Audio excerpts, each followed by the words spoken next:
Welcome to Sundays with Mimi. I am Renee, Mimi. I wanted to share a little story / illustration with you. Something that I read about years ago, and I apologize if you hear noise in the background. It's starting to pour outside and it's really hitting my window. It just started as soon as I started this video. I read an article, a book, I can't remember. I read a lot, so I can't keep track always of where I get the information from. But I was reading about a family, an Amish family that had their barn burned down. And so the community was coming together to do a barn raising, build a barn. And with the amount of people that would come, the barn would be finished in one day. That's pretty amazing, just that in itself. And so what would happen is all the men would come together and help with the building of the barn specifically. But then the women would cook all the food and prepare all the food for the men that were working so hard helping this family that lost their barn. And I've been thinking about that story and how beautiful. What an illustration of people coming together, right? And helping a neighbor out. Either it's a neighbor or a family member, but it was someone in their community, and they all came together. And it was a huge group of them that came together and helped this barn get rebuilt. And I thought, that's beautiful. But of course, I'm sure you know where I'm going with this. Because I am going there. I thought to myself, isn't that the example that is used in the Bible about what the body looks like, the body of Christ, what it looks like, what it should look like when we come together and we take care of a need, and that we can tackle it because there's so many of us coming in to help. Can you imagine if the body of Christ really did that? Like a huge portion of the body of Christ in the community, say someone in a church, I'll use the fire example again with the barn, but say they had a house fire and the whole church family came together. The whole church family, not like 5 or 6 people. I'm talking the whole church family came and took care of that family that lost their house and filled in the needs, the gaps, whatever those are.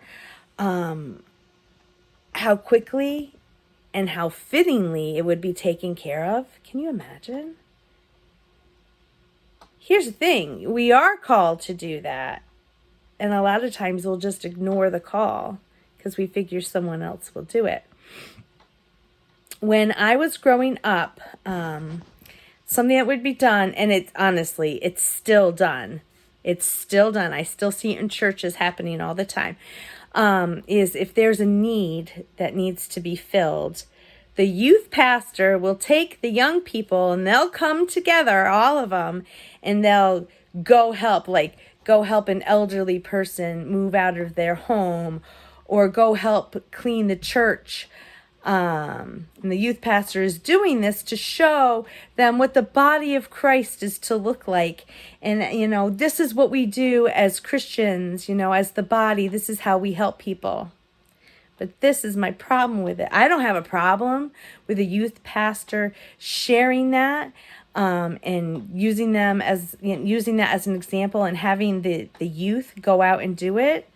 But my problem is that's usually who's doing it. The youth pastor and the youth.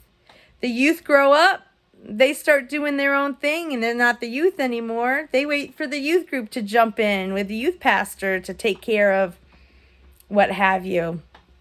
I remember years ago there was a sweet little old lady moving out of her house. And you know who helped her? The youth. The teenagers. Because they were being shown, the youth pastor was having them see what it looked like to be the body of Christ. Well, it doesn't stop once you graduate from youth group and you become like a 35-year-old person, a 45-year-old person, a 68-year-old person. We are still the body of Christ. We still all have something to offer. The example of the barn building, as it were, is that the men went and helped. But don't think all of them were climbing at the top doing things. They all had their part to play, and so did the women. They had their part to play, as it were, in the Amish community, doing what they could to help. We all have our part, our roles, our ministry, our calling that God has given us in the body of Christ and how to help. We all do. I'm noticing this trend, which it actually breaks my heart. It actually makes me really, really sad. I can remember when I was young, if there was a person getting married in the church, or someone having a baby, perhaps, the whole church would get invited to a shower. And the whole church would get to spoil this mom or this bride-to-be. And it was fun. I loved being part of those things. And the whole community in the body would come and spoil this young woman. And it was fun. It was so fun. But I'm noticing something now, that churches aren't doing that anymore. They'll invite their close personal friends from the church, but they don't invite anybody else. And then you find out and you're like, oh, well, I just thought, like we'd all be invited so that we could bless you. And I thought to myself, something's changed because people don't think of the body of Christ as their family. If we're going to be honest here, they only want their friends to show up because family's messy. But if it's your natural family, you invite the messy people too, right? So why do we think that natural family is more important than spiritual family? I would suggest that it's just as important and maybe even more, because some people's natural family is very toxic and very unhealthy, and they need that spiritual family that God's provided for a healthy place, a safe place. So I wonder about that. I'm noticing this trend of people just sticking into their small groups and not helping each other as the family of God, as the body of Christ. And why? Why are we being so selfish? Because I'm sorry, that's what it is. It's selfishness. We're more concerned about what's going on in our own personal life. We're very happy to call everybody, 25 people if we have a prayer request because we're in a bad way. But if someone needs prayer from us, well, I'm really kind of busy, or needs a ride to the grocery store, I have things to do. Help me out here.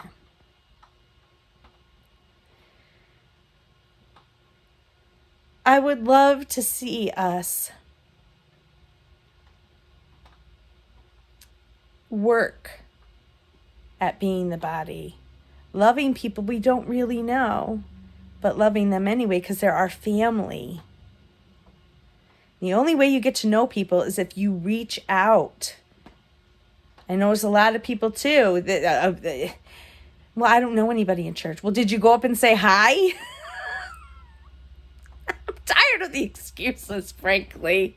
I don't understand. Like I said, this is, personally, I'm kind of going off the rails a little bit. But I have these serious questions of why are you making excuses for things you could take care of? How did you meet friends when you were a little kid? A lot of times you just walked up on the playground and said, hey, you want to play with me? And then you guys played together and you became friends. Well, it's the same thing in the church. You go up to somebody and you might not become friends with them, but you're always family. You always take care of them. You always be there for each other. Let's do that, shall we? Let's really be the family of God, not depend on the youth group, because you got a great youth leader, trying to show the kids the way of how to be the body of Christ, and then they stop once they graduate high school. Let's keep being the body of Christ. Let's be the body of Christ. Let's love our brothers and sisters. Let's actively pray for them, actively make them meals, actively bring them to the grocery store, actively pay their bills if they're in a real tight spot, actively be there for them and to fill their needs. Let's do that, okay? Have a good night.